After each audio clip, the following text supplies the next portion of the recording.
Hello and welcome to the Reasons I'm Broke podcast, bringing you the reasons we're broke, ranging from comics, movies, TV, video games, and more. I'm Daniel. And I'm Kelly.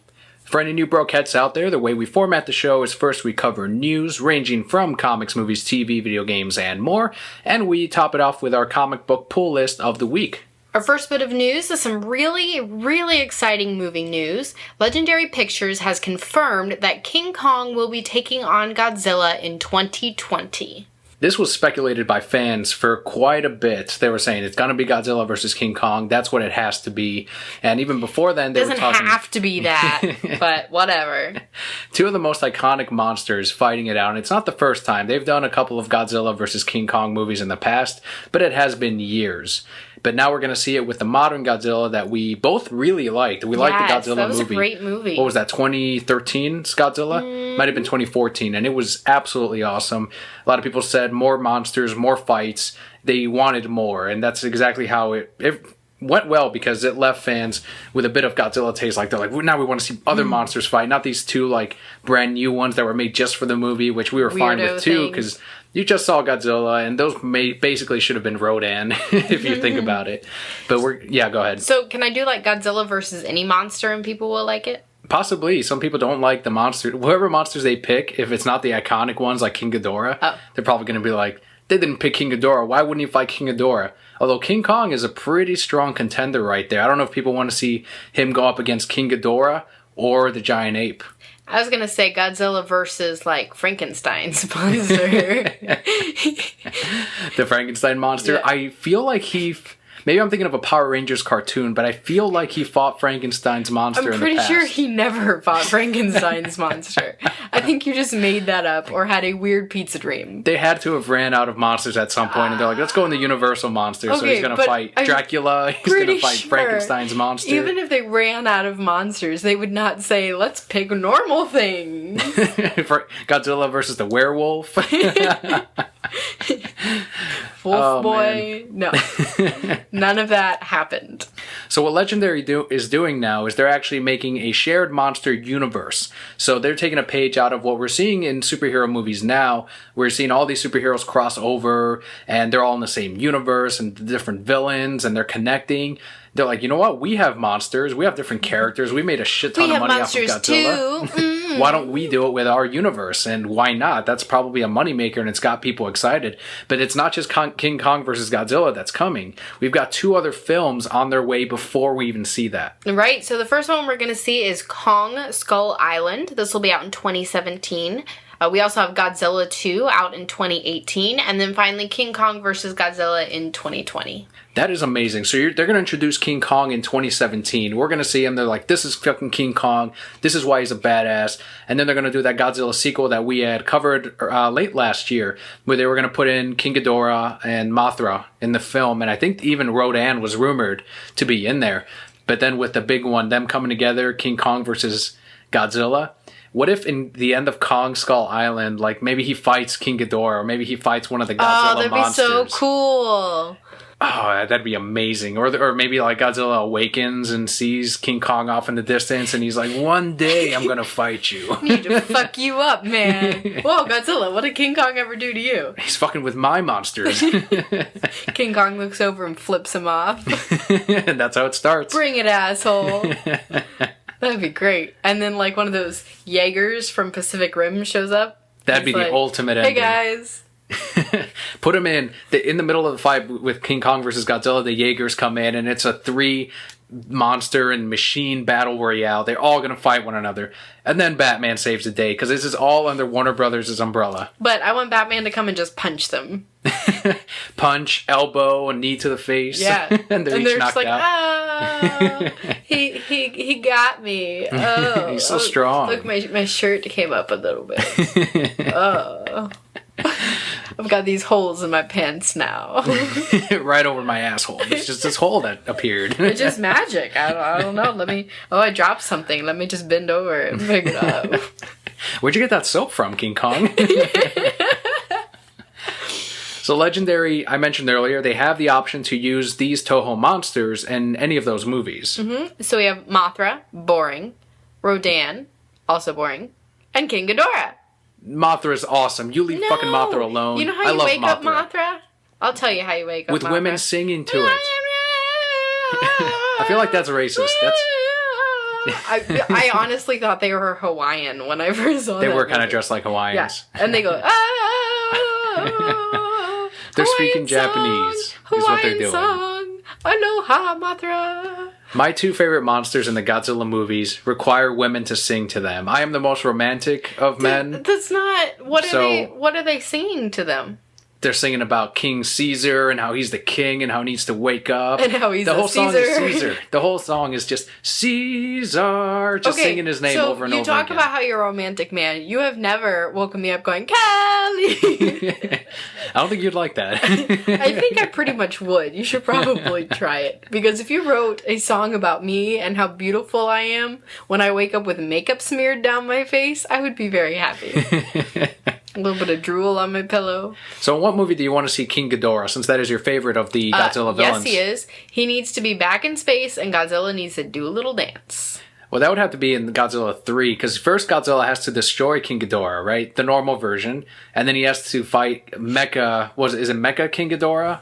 I don't know. Mecha Ghidorah? I just remember... one with the metal head. I think they could still call them King Ghidorah. But no, the one where they fought in space and he did a dance was regular King Ghidorah. That wasn't Metal Ghidorah. But in the future, he did have that metal head because Godzilla ripped his fucking head off and his neck off. So gross. Man, I just want to see him. I don't. They'll do something great with him. I mean, what it's going to be is they're going to have a little bit of a human plot that nobody's going to care about, and then a whole bunch of monster fights, and that's all we go to see. That's all you can ask for.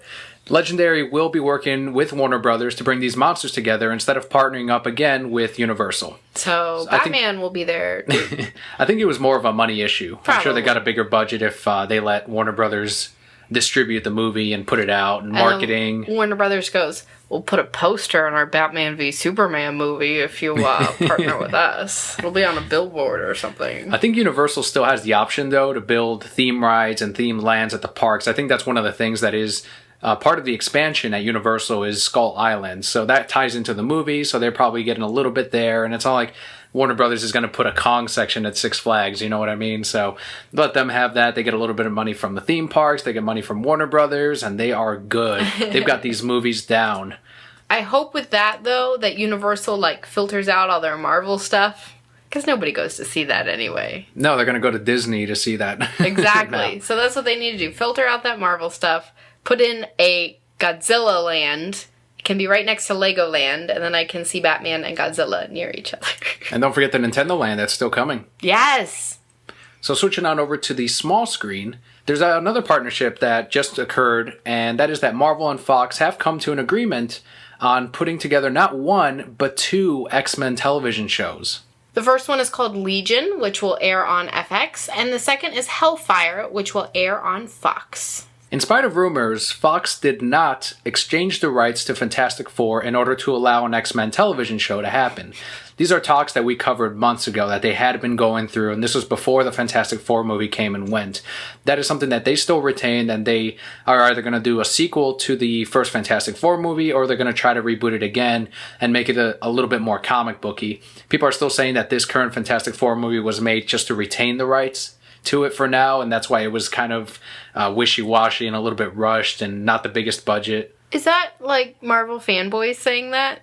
So that they can justify it not being good? No, they don't want this to be good. You got to remember, the Marvel fanboys want this to go to Disney because they want to see the Fantastic Four with the Captain America and with Hawkeye and the rest of the Avengers and eventually the Defenders. They want the movies to fail. They don't want Fantastic Four to do well. But on the other side, Fox doesn't want to give that up because they know there's money to be made there. Right. We'll see. So which characters are we supposed to have in each of these? The big one, and this is the one that speculators ran to, is Charles Xavier's son. And then the Hellfire Club we saw in X-Men First Class, which was made of Kevin Bacon, and then you had Emma Frost, Nightcrawler's dad. I like Nightcrawler's dad. Emma Frost.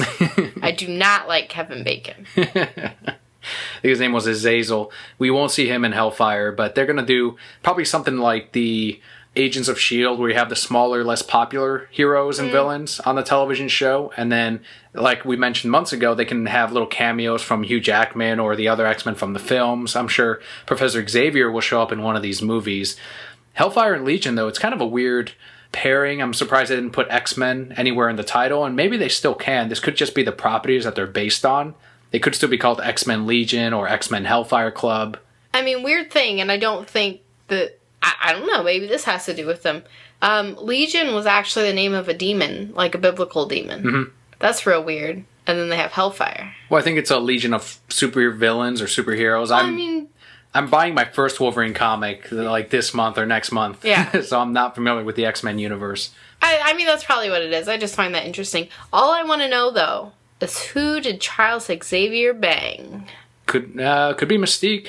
You think? I'm sure if we did a little research on his kid, we're like, oh, it's fucking this person. But I don't know if they're going to go that route with the show. Everyone. If I had his school, I'd be like, you, come to my office. He just stares not at a good thing. Done. No. Charles wouldn't do that, Kelly. He's a good person. But Patrick Stewart might. Maybe Patrick Stewart, I don't know. More New York Comic Con 2015 news. A lot of you kept up with it. We had it go through last weekend. And we have more that we wanted to talk about, because at the time of recording, there were still a couple of days left for the convention. Kicking it off with another Star Wars series on the Marvel side. And this one's going to be set in the early days of Obi-Wan and Anakin. This will be a 5-issue miniseries that will debut in January with Charles Soule, who wrote Lando, as the writer, and Marco Checchetto, who did Star Wars Shattered Empire as the artist. So this one is going to take place before Episode 2. And it's going to fill in those years that we didn't see with Phantom Menace and Clone Wars. And there's a lot to explore there. They can definitely do that with the characters. The Star Wars fans will jump on this because it's more lore for them, more in continuity stuff. And with Star Wars, Disney is not going to stop doing that. They're going to continue to bust out these comics and in any way try to make a new title, as well they should, because so far they are doing very well for, I know, my comic shop and as well as others out there. That main Star Wars series is doing awesome. The Darth Vader one is doing great. I'm hearing from readers that they don't want the Lando one to end, even though it's just a mini-series and no one expected it to be that big either. Chewbacca just came out this week. I couldn't believe that one. Can I write the Chewbacca one? What would it be? I can't even do Chewbacca things. What are Chewbacca things? Basically that noise, the Chewbacca noise. It's not even Chewbacca. I don't know what that is. That's like a dying Pokemon or something. So more of that coming, and I'm sure it'll also continue strong. They've obviously got a very good team behind it. Another very good team that unfortunately is taking a little bit of a break. We found out during Scott Snyder's panel that his longtime collaborator on Batman will be taking a break. That's right. Artist Greg Capullo will be working on a creator-owned project with Mark Millar in 2016. Thanks a lot, Greg Capullo. This is the all-star DC team right now. They're rock stars. Scott Snyder and Greg Capullo, ever since 2011 with Batman, they've been rocking that fucking comic. It's been amazing. It's going to go down. A lot of those arcs are going to go down as some of the best in Batman's history. Capullo does need that break, though. Since 2011, the way this guy works is insane. Thanks a lot, Capullo. So Scott Snyder says Greg is going to take a break after Batman number 51. It's going to be very short. He and I have known this for some time. He's going to do a short project with Mark Millar. I'm going to stay on Batman. That's the important part. If the story's good, give me any artist. Right? Me? Even you. You gotta keep up with that schedule, though. You had to pause for a long time, man. I can pop out pages of stick figures like nobody. Don't even know. So what do you think about the news? Are you happy that at least Scott Snyder's staying on for the next year or so? Of course I'm happy that he's staying on. You know, I'd like to see Greg stay on too, but you can't fault somebody for wanting to branch out and try something different. And I think it's very important for artists to not burn themselves out on certain characters like Batman, even though he's changing it up right now with Gordon Batman, so I'm sure that's nice on his mind to be like, okay, let me draw a different type of Batman. Nah, a it's different probably suit. like, ugh, Gordon Batman. He's the one who designed the suit. They're all for it. They're the ones who did this. And I'm happy for it. It's still been a very strong series. And if Greg Capullo can take a break and he comes back stronger than if he had just continued forward, that's fine too. Like, this is fine. That's another comic we're going to have to read, the Mark Millar and Greg Capullo one. If anything, just to follow and support Greg. Also, with another team change, the ongoing Batman-Superman comic will have a creative team change. Writer Tom Taylor and artist Robson Rocha will be taking over starting next year. Yannick Paquette will be doing the covers of the Superman Loves Batman comic book. They're fucking with our thing, Kelli. They are. They better realize that Superman loves Batman.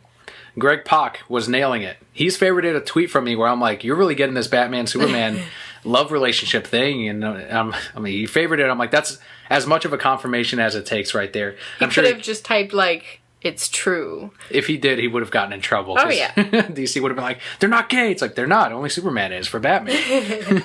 And only for Batman. With the new writer, I did congratulate him on Twitter. And I said, as long as you keep hashtag Superman Loves Batman in mind, you'll be just fine. And he favorited that too. I was like, all right, this is a start. You got me interested. All right, here's my number. Call me. I will give you all my notes. I'll give you a shot. Let's give him a shot. Why not? We'll give him a shot. The cover by Yannick Paquette, and I think this is the one that they marketed with, did show Batman in his regular outfit, so it sounds like they're going to have Bruce Wayne coming back very, very soon. Hopefully. Tired of Jim Gordon.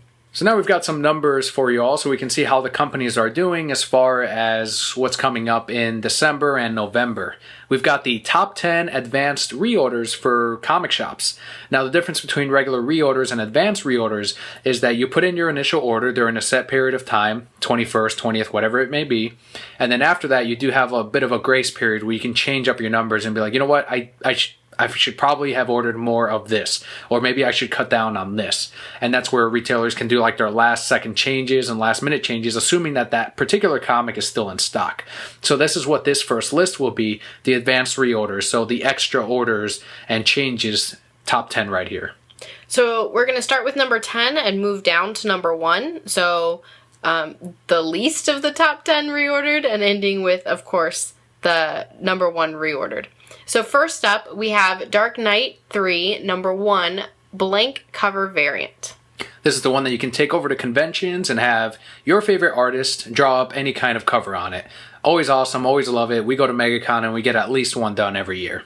Next, we have Doctor Strange, number 2. At the number 9 spot, yeah. Doctor Strange number 1 sold out at my shop, and people that have read it were saying that it was awesome. With the movie coming out next year with what is his name, Cumberpatch? Benedict Cumberpatch. Yes. Very popular actor right now. He'll be Doctor Strange. This comic is going to continue strong, especially as they lead up to that film. Number 8 is Deadpool number 1, hip-hop variant. You know what those are? Have you seen them yet? No. So what they're doing is they're taking classic hip-hop covers and they're redoing them with the Marvel characters. Huh. And they're actually extremely popular. Really? People love them because these are hip hop covers from the 80s, the 90s, stuff that people grew up with, and they're seeing their favorite characters, and they're actually done really well. Like they look spot on to the original album. That's amazing. I need to check these out. Yeah, and the Deadpool one, of course, it's Deadpool. It'd be like a Harley Quinn variant. Those always do well. Number 7 is 2015 Bitch Planet hardcover. We still have to read that. A lot of girls are getting that non-compliant tattoo on their wrist, and I haven't read the book, but from what I understand, they get that tattooed before these unruly women get sent off to a planet, which is essentially their prison. Bitch Planet? Yes. I feel like I should live on Bitch Planet some days. You'd have that NC tattoo. Yeah. At the number 6 spot is one that a lot of customers have been asking about, Uncanny X-Men number 600.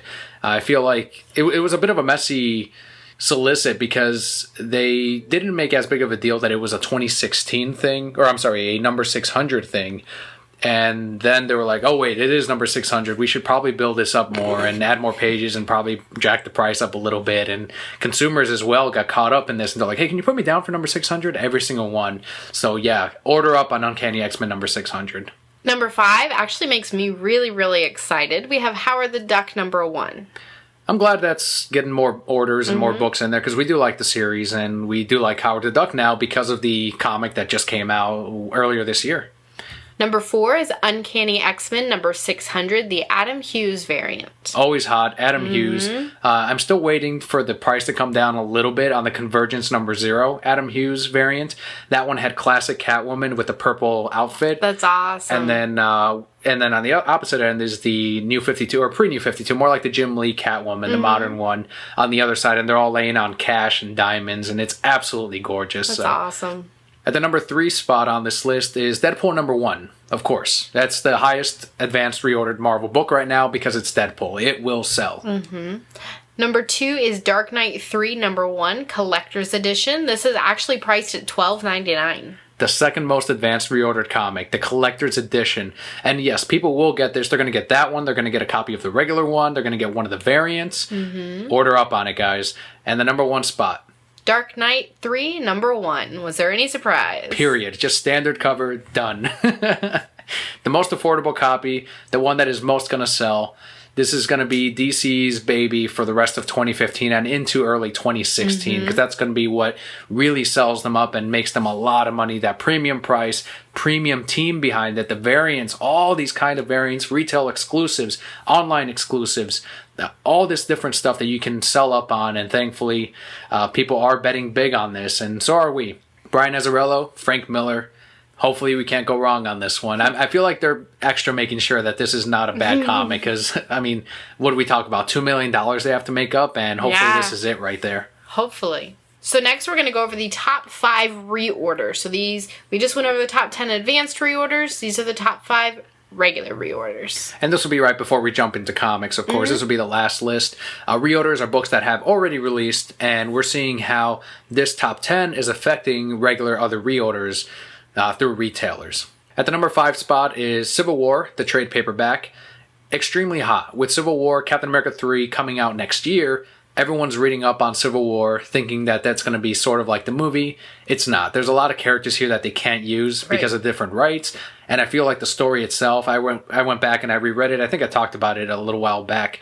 And it was all right. I feel like I liked it way more when it was releasing, and you go back and read it now and you're like, all right. I feel like the movie version could be better, and I'm hoping it is better because Captain America has had such a strong showing on the big screen. Captain America 3, you got Winter Soldier in there. You've got everything that happened in the first Avenger.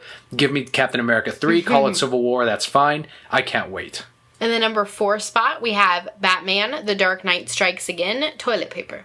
It could be. People hated this trade. Aww. They hated this story, but retailers are ordering up on it because people are like, well, I got to read parts 1 and 2 before I read part 3. And why not, I guess. Some people actually liked it. Really? Some people like Dark Knight Strikes Again. And for those of you confused, I said toilet paper because he puts TP on our notes for trade paperback. And it looks like toilet paper. Some people may agree, though. They're like, it should have been toilet paper. Maybe some people are using it for toilet paper. You don't know. People are mean to the Dark Knight Strikes Again. That's crazy. Number 3 spot, one that you are going to be happy with. Yes! Saga Volume 5. Yeah, bitches! There's a lot of readers that just wait for the trades. They're like, I just want the trades. I want 6 issues at once and go through them. You need all of it at once.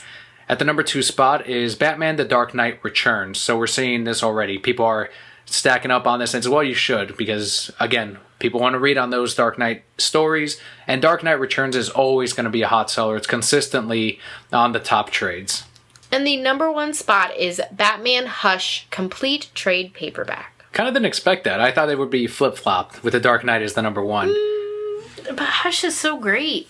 Hush is awesome, and I didn't even see Batman Volume 1, The Court of Owls, anywhere on this top 5, so that even shocked me more. I'm like, really?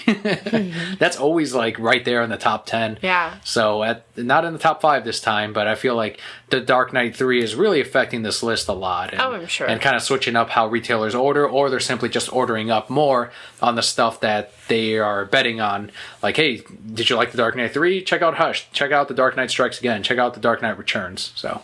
Before we get into our news, we do have a few shout-outs. First, we'd like to say thanks to our sponsor, Dr. Phillips Center at the Walt Disney Theater. Yeah, we want to point out in the Central Florida area, for any Broquette listeners out there, Pokemon Symphonic Evolutions is coming up Friday, December 4th, 8 p.m. showing. Pokemon Symphonic Evolutions has become the must-see video game concert of the year, giving fans and newcomers of all ages a chance to experience the evolution of the Pokemon franchise like never before. Tickets start at $25. You can get them at www.drphillipscenter.org. There we go. I have a new song they should play.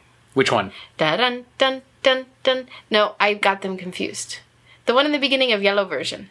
But then I got it confused with the bike song. Yes. Then he's kicking in the air, and then he's surfing. How do you not get that confused with the bike song? Yeah, they're kind of similar. Yeah, they are. Do you have it in your Game Boy Color right there next to you? I can turn it on. Let's see if it has batteries. While she's turning it on, basically the way that Pokemon Symphonic Evolutions works, you don't have your Pokemon Yellow with you? I have blue or red in here. It's not the same. We could play. I think the sound died. Well, it had a good run, the Pokemon Color.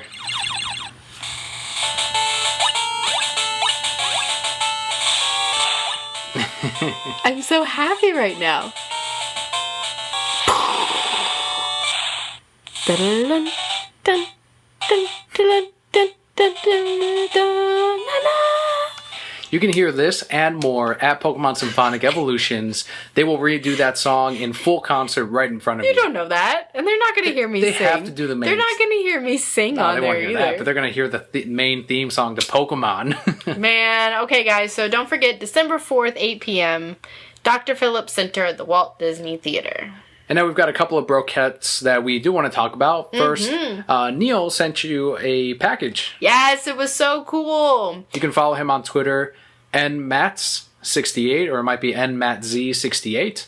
So Daniel brings me home this package and says we have to do a video. Well, I work outside every day, so it sat on my counter for a week because I was never video ready.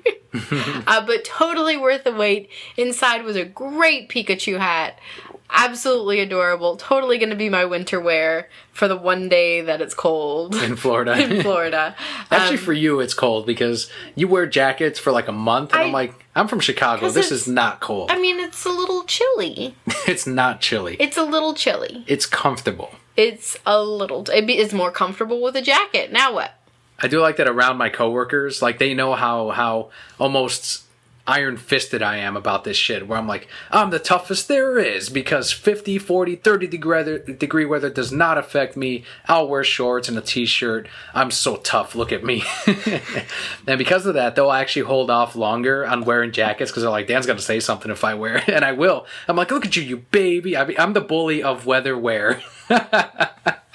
You're so mean. But then what happens is, like, when you come in jeans or a jacket, like, you're going to get made extra fun of. Yeah, then I'm defeated. Yeah. Then I'm, not even, because then I'm like, okay, now it's cold. Now all of you may wear your jeans, but no jackets still. Okay, whatever. So, yes, great Pikachu hat. There was also a Batman keychain that's a bottle opener and 2 screwdrivers. I think that was meant for Dan, but I stole it. That's mine too. You did. Like he was very adamant about it. He's like, I should have put a name there to see whose object was for who. And nope, wouldn't have mattered. It wouldn't have mattered. Would not have mattered. I used that thing though. Actually, my keychain, my bottle opener, and I sent him a tweet about this, broke that very day. Like I was opening up a pumpkin cider because it's the season, and I was like, oh shit, this fucking thing broke. I've had this since high school. And then I'm like, I've got that Batman one now, and I fucking used that thing. I struggled at first because I'm like, how do you use this? And then you hold it like a fucking batarang, exactly how it should work. And I'm like, oh, of course, I'm an idiot. So thank you so much, Neil. Absolutely loved both of my gifts. It was very, very thoughtful. We've also got our Patreon shout out of the week. You can support us on patreon.com/thereasonsimebroke, and you too can get a shout out. First up, we have Katie and Lourdes. And the other brokehead is Bobby on Twitter @CubanSlim. Thank you guys so much for your support. It helps us get out a better podcast because at the end of the day, this podcast is for you guys. So that little contribution helps us make it better for you. Right now, we're working towards the next goal, which is alphonic audio. It improves the overall audio and levels it out towards every single one of our episodes, our Let's Plays, and our unboxings. So far, we can use 2 hours of audio through what the current service has, but when we get to our next goal, we'll be able to do it with every single one of our projects. And for as little as $1 a month, you can help us reach that. But if you don't, our podcast will always be free, and just by tuning in helps us out a lot. And that will do it for our news this week. Now we're going to move into our comic books. We have 2 indie books and 7 DC. You could count the Star Trek Green Lantern as indie and DC, although I think it is published under independent. DC. First comic is Adventure Time number 45, written by Christopher Hastings and David Scheidt, art by Zachary Sterling and Jess Smart Smiley, with colors by Kristen Garland. This is trying to do things that we've seen from comics in the past, where there's 2 different times going on at the same time, and you have to read through one side of the page first, and then flip around and read through the other side.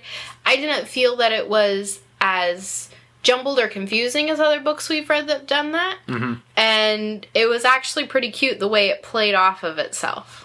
The last time we saw something similar to this was less than a year ago with the Silver Surfer. Mm-hmm. Except they went in an infinity symbol where you can actually go back to the beginning again, and it's like, okay, so that's how it all began, and you go to the end and you're like, okay, so this is how it could kind of start over again and go negative.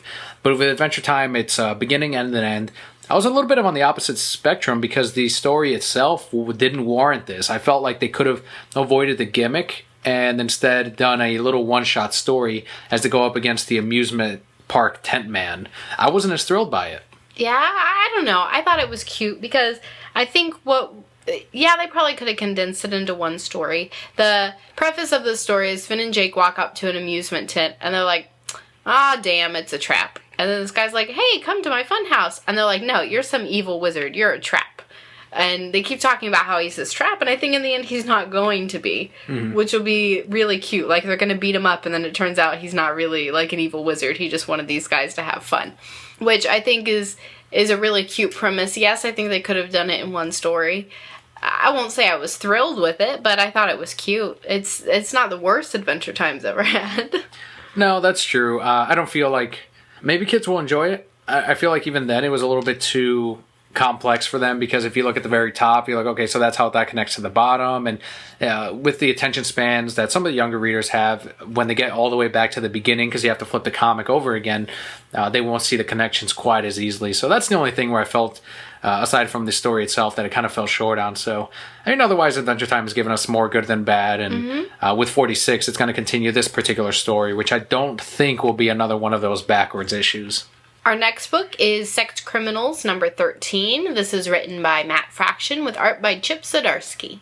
It looks like we get the introduction of a new character that will play a very important role in this new arc that we're jumping into. And we get her entire background, her entire story, and with that is also her sexual history. And I feel the way that they wrote this, it was so innocent, sort of, in a way. Like, it wasn't just sexualized thing. It was like real things that people probably go through when they're, first blowing their first dick, or having sex for the first time, or faking an orgasm.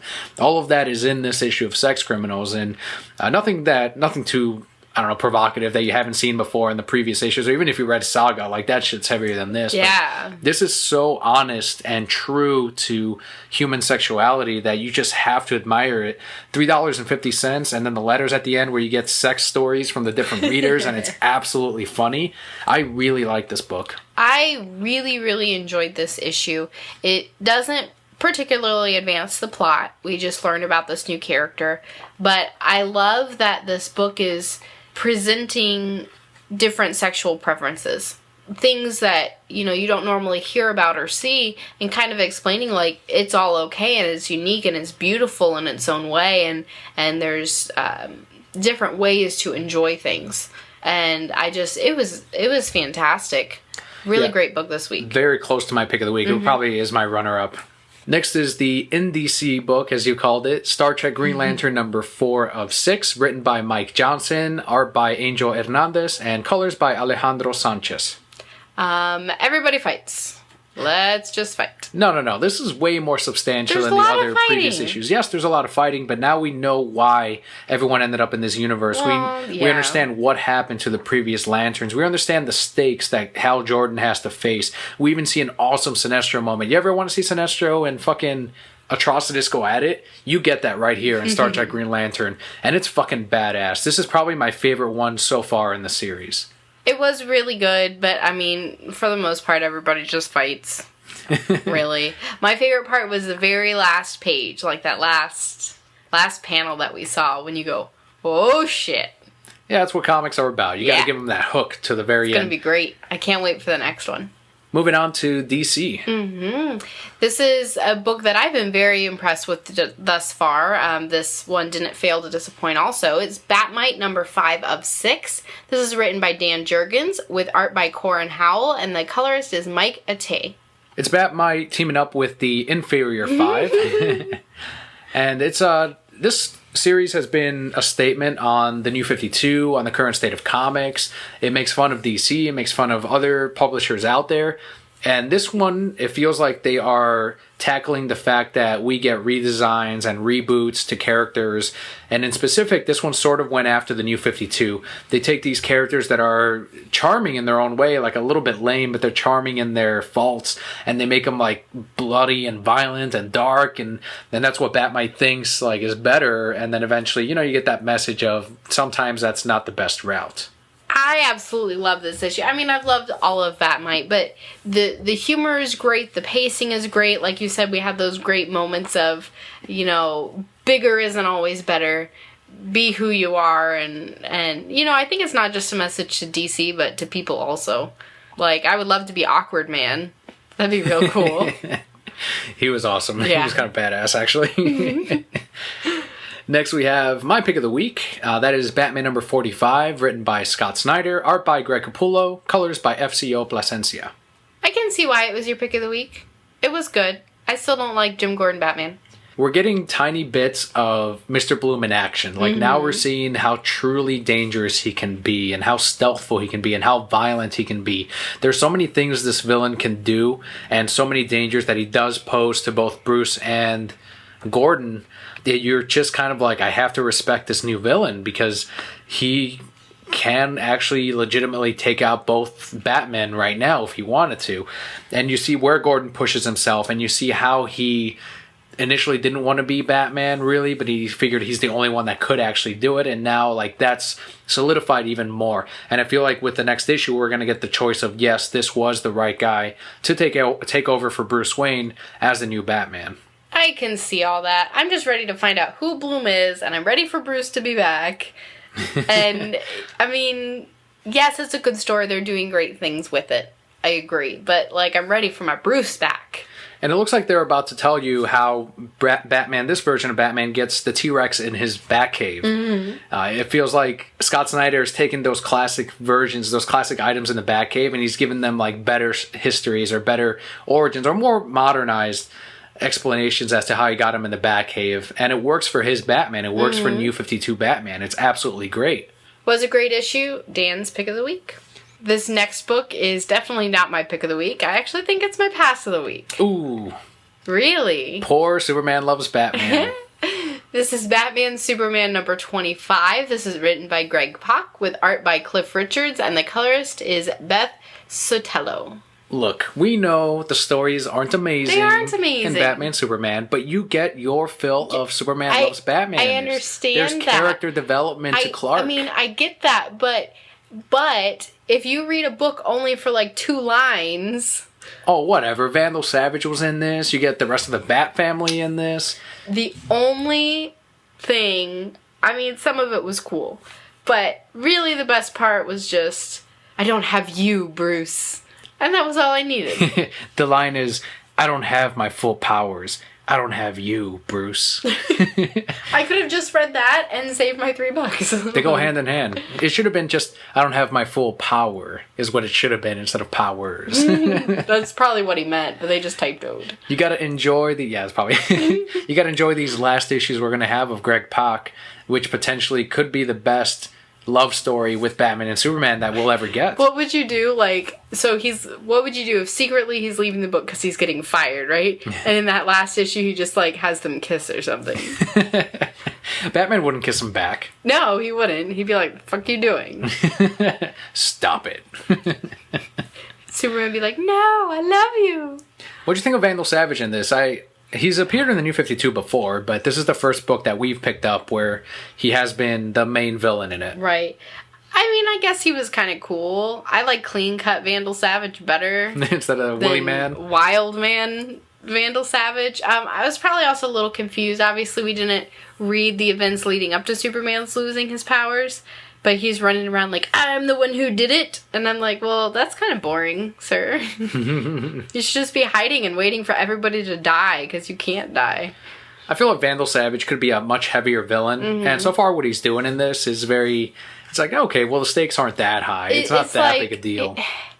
It's like Riddler level. Like, not really doing anything, just kind of causing trouble. Yeah, Vandal Savage can definitely take on slightly lower tiered than Ra's al Ghul type of events, and I feel like he hasn't quite hit that with this current arc. But I mean, I guess we'll see in the next couple of issues what he actually does. Superman was funny flying around on his hang glider, though. Like, I can't fly in real life, but I stole this invisible to everything hang glider. And I'm like, Superman. It's a Batman hang glider. Well, I get that, but that's symbolic because he needs Batman to soar. You're so weird. Why don't you start writing for this book? Because then it gets super weird, like uncomfortable weird. People would read it and be like, like that episode of House of Cards where Frank was hitting on that guy, and I was like, I don't feel comfortable with this. Probably. I need a parent present. Weren't we talking about, for years we've been wanting to write, we've had an idea for a Superman loves Batman story. Yes. We haven't we need an artist. Written it down. Any artists out there want to draw this? We definitely have an idea. Yeah, that'd be great. Next comic is DC Comics Bombshells number 3. Remember, this is a digital first comic, then it goes to physical print. Written by Margaret Bennett and Laura Braga. Art by Margaret Savage, Gary Brown, and Laura Braga. With colors by Margaret Savage, Doug Garbank, and Wendy Broom. I still really, really like this series. I like what they're doing with all the different characters in this. And I love that we actually finally tied in bombshells into everything. Yeah, we finally get that explanation. And it all makes sense. They gave... it's just, we know it's the name of the art line of merchandise that they made first, but they're taking it and they're creating something really neat with it, and it's an origin that I did not expect, and I'm like, oh, she's behind this? That is fucking badass. The fact that we have 3 different artists is great too, because you get to see how some of them require a softer touch, because we do have a love story with Batwoman. The second one is a lot rougher and darker because we do deal with Zatanna and Joker's daughter.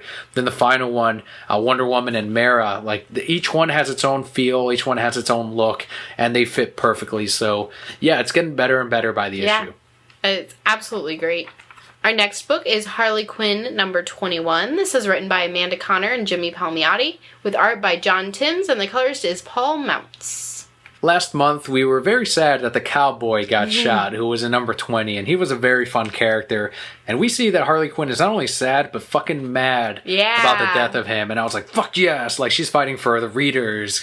Even though we find out who the cowboy really was, it's still Harley would have been fine with him. He wasn't going to do anything. Yeah, he was just a silly little cowboy. Really fun issue in true Harley style. We get to see a big fight, and then the comic kind of does a complete 180, and everything gets real chill, and we have laughs and Harley kicking ass and taking names and making money and going shopping.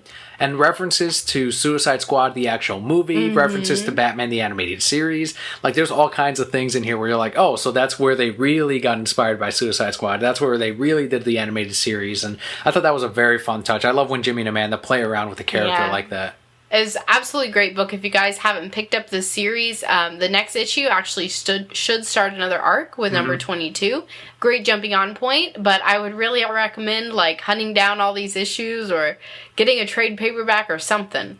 Or even if you're broke, number 20 is all you need to catch up currently with what you're reading. So just number 20, and then you get this week's number 21. You're all set. Final book on our reviews this week is another one by Amanda Connor and Jimmy Palmiotti, and that one is Starfire number 5.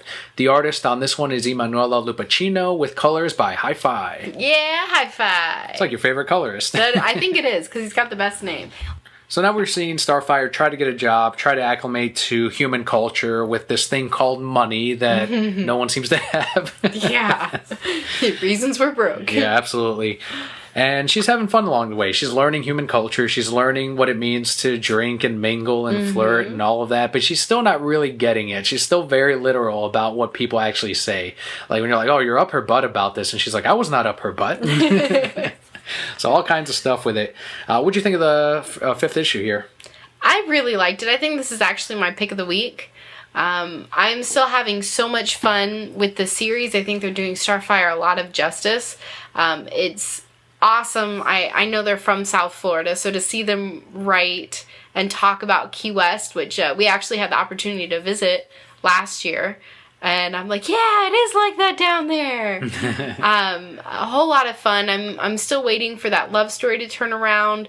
We get to see maybe a new power of hers. Right. Possibly. And a really interesting character that goes along with that. You're talking about the one with the animals? No, I knew about that power. Oh, okay, cool. I mean, that is a really cool power. But what happened with that guy? Oh, yeah, with the mental... Yeah. So I don't know if that's her power or his. I don't know. It's still really cool either way. And, you know, they set up the baseline for some really funny scenarios now that she has a job. So much farther that this could go. And I'm absolutely loving this series. Here's one question I do have about that. With Starfire, you can't really have her learn too much because that part of her charm is that she is a little bit ignorant on the human culture, and that's where the laughs come, right? Do you feel like this ongoing could sustain itself for another, let's say, 20 issues without her growing that much? Just put her through adventures? Yeah, of course. Easily. Like, how much of human culture, like, she's not going to learn it all. There's so much, and especially, like, the English language is fucked up, let's be real. Like, it's real messed up. So there's so many opportunities for her to stumble and her to try and learn. And, you know, maybe you have a detour, 1 or 2 issues where Nightwing comes in. And she's not really learning much there. And, you know, you have all these different scenarios, and you know, we're about to get into a pretty big arc, I feel like. So, yeah, absolutely. I mean, this comic could go on essentially forever. I definitely agree. They're taking that same approach with Harley Quinn, too, because Harley Quinn is another character that you can't have her develop too much because she's always this fun-loving, happy character, and very similar to Starfire. If they were to suddenly learn and become more serious, it would lose the entire charm of who the character is. But if you just take them through adventures and have them, just let them have fun and run around, then that's when you can have a comic that could last, 2 years, like Harley Quinn or something like that. So Jimmy and Amanda are nailing it. We're staying on these comics, and they're absolutely awesome. So to wrap up, that is our reviews. Those are the reviews for the week. My pass of the week was actually Adventure Time number 45. If I had to pass, that would be it also. Now Batman Superman number 25. You can still change your mind. I know you said that one might have been it. Can I have 2? Can I pass on both of them? You had 2 picks last week. I'm sure you can have 2 passes There we this go. week. I balanced them. My pick of the week was Batman number 45. And my pick of the week was Starfire number 5. We do want to remind everyone to follow us on Twitter at Reasons I'm Broke. If there's a particular comic that you really enjoyed this week, you can let us know about it. Or any of the news that we talked about here, you can elaborate on it, and we'll be more than happy to tweet at you about it. If you don't have a Twitter, if you're like, I don't do that Twitter thing, we've also got Facebook. Facebook.com/TheReasonsI'mBroke. And if you guys actually head over to nerdupmedia.com, you can click on the Reasons I'm Broke link and see everywhere we are. We put up our Twitter there, our Tumblr, Instagram, Facebook. You can also find the show on TuneIn. All those links are right there on nerdupmedia.com. While you're there, you can head on over to our shop for just a donation of $16.99. You can have your very own Nerd Up Media t-shirt. It comes in a variety of different colors and sizes for men and women. Or you can have the exclusive purple The Reasons I'm Broke t-shirt. Yep, that is right up there as well. Includes shipping. But if you're like us and you're looking at your comic pile and you're like, I should probably cut back, but I can't, and don't have that extra income, always review definitely helps us out on iTunes and on Stitcher. It's free, takes you 2 minutes, and it really goes a long way in helping new Brokeheads find the show. And guys, that will do it for our podcast this week. Thank you guys so much for your continued support and tuning in. I'm Kelli. And I'm Daniel. We'll see you next week.